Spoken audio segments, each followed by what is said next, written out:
Darnell Mooney here. While the Bears won't be good this season, Mooney is pretty much the only wide receiver there. Yeah, they just got N'Keal Harry, but who else do they got? Byron Pringle. Cole Kmet, the tight end, is probably their second best receiving option.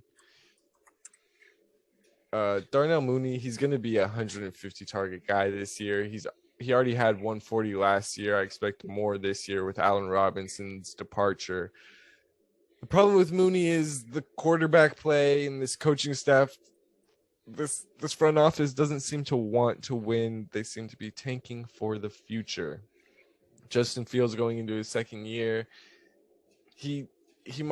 He's just not what the staff wants. He's not their preferred guy, but he is their only choice. It's not going to be Nathan Peterman or Trevor Siemian. Like, that's just not going to happen. They're going to play Justin Fields.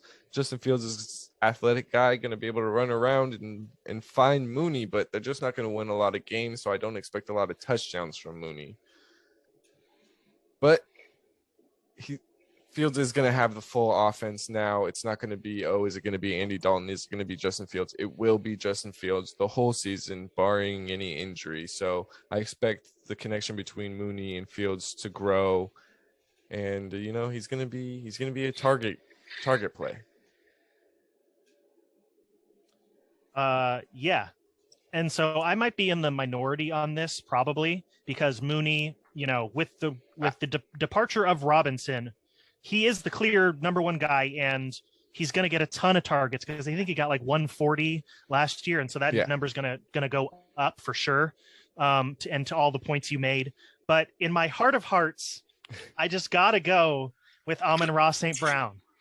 I think last year it was his rookie season, and so you can, you just pretty much look at the last, I guess, like 6 games of the season, but to me that's fine because it was his rookie season, so it takes time to like develop as a rookie wide receiver, but in those last 6 games, oh boy, did he have some great numbers. In 5 out of those 6 games, he had a touchdown, he had at least 10 targets and 8 catches in each of those last 6 games. In 4 out of those last games, he had 90 or more yards, with 2 of those having 100 or more yards. He came on late, but it was consistent. And I think that's what really kind of leads me more towards Amon-Ra St. Brown than it does Darnell Mooney, because I like the consistency of what he did at the end of that season. We'll see if he can keep it up for, an entirety of a season, but it's promising, and he's going to be the number one guy there in the receiving core, or out of the wide receivers at least. And so, he'll share some receptions and targets with, the running back, but DeAndre Swift.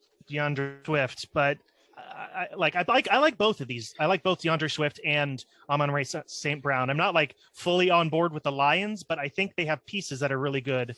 And also, I think Mooney's kind of like boom or bust a little bit, and I think which is fair, that happens for any wide receiver potentially, but I think Amon-Ra St. Brown's booms are bigger than Darnell Mooney's. Yeah, that's facts. And then also his name is amazing, like Amon-Ra. He's like named after a god, a literal Egyptian god. Come on. So I go with Amon-Ra St. Brown.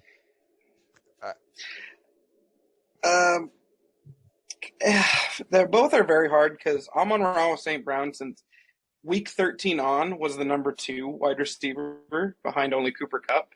He was top 10 every week besides week 14 in that stretch. I mean, ranked 7, 6, 7, 2, and 10. Can I bring up a point?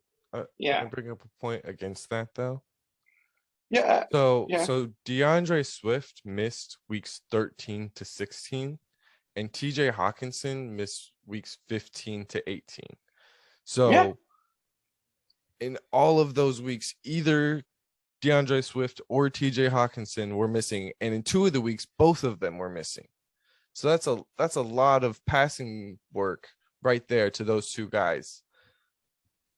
Maybe it'll sway you. I was leading into the fact that I was actually going to go with Mooney. I was just kind of building the case. But before that, Amon-Ra St. Brown had a very good end of the season. Yeah, he did. Yeah. So that's why when Keone said it's boom or bust, I don't know because, well, before that, the man didn't score over more. He scored 10 points twice, and he didn't score any higher than that literally until week 13. He's a rookie. Yeah, but I think I would be more. I think I would have been more like swayed by him if he had 2 or 3 random weeks in the beginning half of the season where he's like, you know what, he caught a touchdown in 80 years and 80 yards. So like, here's a 21-point game. But he literally didn't do anything until, like JJ said, DeAndre Swift and TJ Hawkinson were out, or some combo of the both were out. And then don't get me wrong, it's great that he did that. It is, but it kind of shows that he's the number one when there's not a number one around. So, like, what does that make him, like, the number 2? Mooney is the target play, but Mooney also never got over 20 points. Nah, yeah. The whole season. He got 19.1 was his best. And, he had 20.6 points. So, once again, Mooney, I mean, is more consistent. I mean, he's more consistently thrown the ball. It's just, at this point, who do you trust more, Fields or Jared Goff? I don't trust either, so I got to go with who's the number one. And that's the thing. I got to go with Mooney, who's going to have the ball, who's going to be throwing the ball, like, as a number one receiver compared to Amon-Ra St. Brown, who might be the number one receiver, but he might not be the number one passer.